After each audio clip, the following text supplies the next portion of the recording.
Se calcula que los que van a poder retirar en total moverían hasta 16.000 millones de soles. 16.000 millones de soles de la caja fiscal que tendrían que irse para pagar estos requerimientos según la aprobación del Congreso. Acá hay varios puntos. El primero, y tiene que ver con el pedido que seguro va a hacer el Ejecutivo ante el Tribunal Constitucional, que es una demanda de inconstitucionalidad, es que justamente el Congreso no tiene la prerrogativa legal constitucional para dar este tipo de leyes, porque generan gasto y el Congreso no tiene la facultad de generar gasto al Estado. De esos temas vamos a hablar con Arturo García, que es profesor de SAN y ya está con nosotros. Arturo, ¿cómo está? Finalmente se aprobó, ¿no? Era lo previsible y tanto así que el domingo ya lo había anunciado el presidente de la República que si esto prosperaba, él iba a ir por la inconstitucionalidad, una demanda ante el tribunal. Buenas tardes, Juan Carlos. En efecto, era previsible que lo revisen nuevamente, sin embargo, ese era un tema crucial porque iba a marcar el derrotero tanto del gobierno como del Congreso. El gobierno lo marcó claramente, responsabilidad fiscal y estabilidad económica, y el Congreso también lo ha marcado claramente. Sigue con medidas populistas y enfrentamiento con el Ejecutivo, ¿no? ¿A dónde nos lleva esta situación? Porque hay mucha gente que ya está con un pie fuera de la casa para ir a cobrar esa plata. ¿Esto es así de rápido? ¿Cuál es el procedimiento? Si se entabla la demanda de constitucionalidad, ¿qué pasaría? ¿Esto se entrampa? ¿Se tiene que esperar a que el tribunal resuelva? ¿Cómo se va a manejar esta situación para que nuestros televidentes aterricen un poco en la realidad de lo que se viene en los próximos meses? En cuanto a los tiempos, en primer lugar el gobierno tiene que emitir en los próximos días un reglamento para este retiro. Luego la ONP debe implementar la recepción de solicitudes y tiene hasta 30 días para dar su conformidad o no. Entonces ya hablamos ahí de 45 días. Es más, si hablamos de días útiles nos podemos ir a 60 días, ¿no?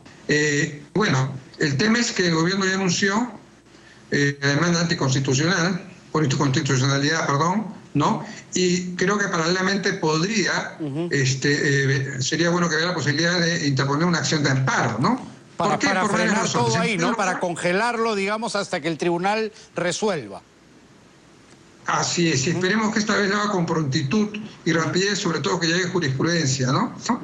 Mira, hay tres temas fundamentales. Uno, en primer lugar, afecta a los afiliados a la ONP, porque le va a quitar la posibilidad de tener una pensión futura.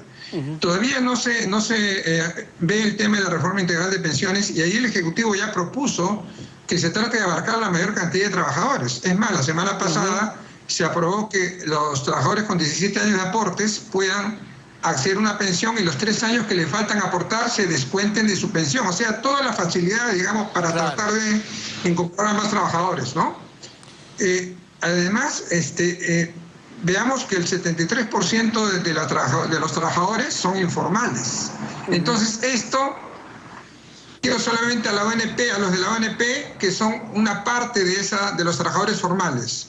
Estamos hablando de 4.700.000 afiliados a la ONP y que correrían pues el riesgo de perder una pensión futura por hacer un retiro, ¿no? Ahora, ¿quiénes pueden retirar estos 4.300? Todos aquellos que se han jubilado y no llegaron a los 20 años de aporte y se quedaron sin pensión. ¿Es todos en general los aportantes a la ONP? ¿Quiénes son los que van a poder retirar este dinero? Los que pueden retirar, ahora, la palabra retirar entre comillas, ¿no? Porque donde realmente no hay fondos que retirar ni hay fondos se que va a tener que sacar de algún lado esa plata, porque esa plata no está en una caja fuerte. Así es, así es. El gobierno tiene que sacarlo de algún lado, ¿no? Como se dice, todas las correas salen del mismo cuero. Mira, esto va dirigido a los trabajadores, a los afiliados aportantes y no aportantes a la ONP, a todos. Pueden retirar hasta 4.300. Adicionalmente, o mejor dicho, en el caso de los aportantes afiliados que tengan mayores de 65 años y no tengan una pensión, pueden retirar el total, con lo cual ya les quita la posibilidad de acceder a una pensión. ¿Perdón? El total de lo aportado. El total de lo aportado estos años, con lo cual les quita la posibilidad de echar la reforma del sistema de pensiones que busca abarcar a más trabajadores, le quita la posibilidad de recibir mañana una pensión futura. Claro, ¿no? porque le van a decir, finalmente, ya te llevaste tus fondos. Así es. Ya no hay nada aquí para ti. Y realmente yo creo que esa es la información que falta comunicar claramente a los afiliados a la ONP. Si usted retira hoy día, va a perder la posibilidad de tener una pensión futura cuando se vea la reforma del sistema de pensiones, ¿no?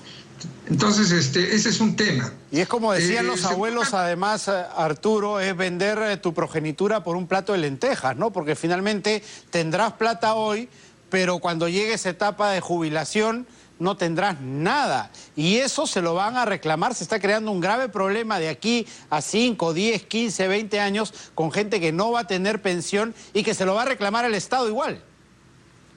Así es. Mira, les van a dar ingresos o recursos para 2 meses y van a perder una pensión futura de 20 años, por decirlo así, ¿no? Y al final, el día de mañana, de acá a 5 o 10 años, cuando explote este tema de que no tengan pensión, el Estado va a tener que darles. ¿Y de dónde va a salir todo? De los impuestos de todos los peruanos, de los 33 millones de peruanos, ¿no? Por esta medida antitécnica y anticonstitucional.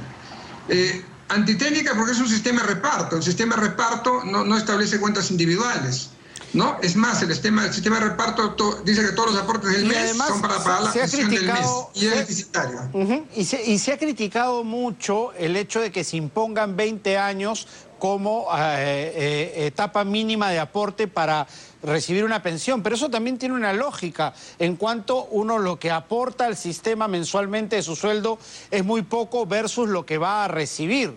Entonces necesita aportar más años de los que finalmente va a recibir la pensión, porque si no, igual sería un régimen desigual que finalmente utiliza recursos del Estado y no de lo aportado.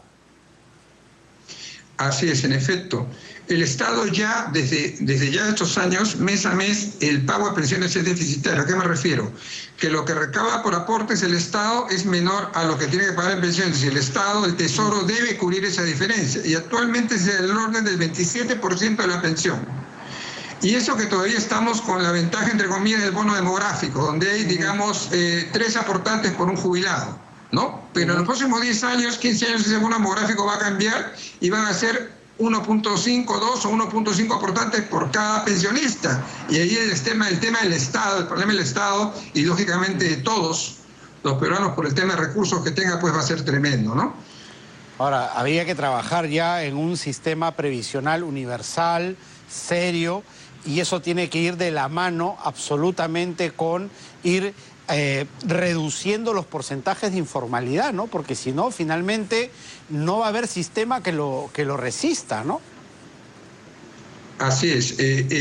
Pre-pandemia la informalidad era de 73%, o sea, de 17 millones de trabajadores, 12 millones eran informales. O sea, que el que no tienen pensión, gratificación, CTS, no va a tener salud ni nada. Y ahora, después de la pandemia, se ha incrementado el porcentaje de informalidad, no menos de 5 puntos, acerca del 78%. Entonces, ese es un problema estructural que el gobierno debe afrontar, así como otros problemas estructurales que tenemos, ¿no? Además del problema puntual que origina eso en la caja fiscal, que son 16.000 millones de soles, que equivale al 3% del PBI, al 9% del presupuesto, o sea... Esto no está en el presupuesto del 2021. Va a tener que quitarse recursos a otros sectores para pagar esto. Y recordemos que justamente por el tema de la pandemia, en este presupuesto que ya se aprobó, ¿no? El 40% de recursos está dirigido a 3 sectores fundamentales: educación, salud y transporte, que van a ver pues afectados los recursos. Además vamos a tener que endeudarnos. Y ya nuestro presupuesto contempla un endeudamiento de 47.000 millones de soles. El 26% de nuestro presupuesto 2021 va a ser financiado con deuda. Sí, pues bueno. Ahora, un punto final. Esto va a afectar el clima de confianza empresarial, va a afectar los mercados financieros, que ya se habían aparentemente tranquilizado con el actual gobierno de transición. Esto va a afectar la inversión privada, el coste de la deuda que el gobierno tome para financiar el presupuesto y los mercados, tipo de cambio, bolsa de valores, riesgo país, en el corto plazo. Ahora, adicionalmente a ello, un tema de fondo, no solamente el problema actual, sino el problema de este Congreso y de todos los congresos que vengan. No sé si legal, tiene que hacerse el esfuerzo legal, constitucional, para que se ponga freno, digamos, a aprobaciones de este tipo, ¿no? Que comprometan realmente el presente y futuro del país, ¿no? Hay una solución para eso, una oficina técnica que evalúe justamente la viabilidad de los proyectos y puede decir si va o no va. Sería interesante tener eso, pero eso eliminaría las pretensiones populistas de muchos congresistas, así que no creo que eso se pueda aprobar por lo menos en un futuro cercano. Muchas gracias, Arturo, por haber estado aquí con nosotros. Un gusto, Juan Carlos. Nos vemos. Ahí está entonces nuestro bloque económico. Hay que analizar esto desde la frialdad de los números y desde la sapiencia de los argumentos técnicos y no políticos, porque le podemos hacer un gran daño a la economía y por ende al país. Vamos a ir por lana y vamos a salir trasquilados.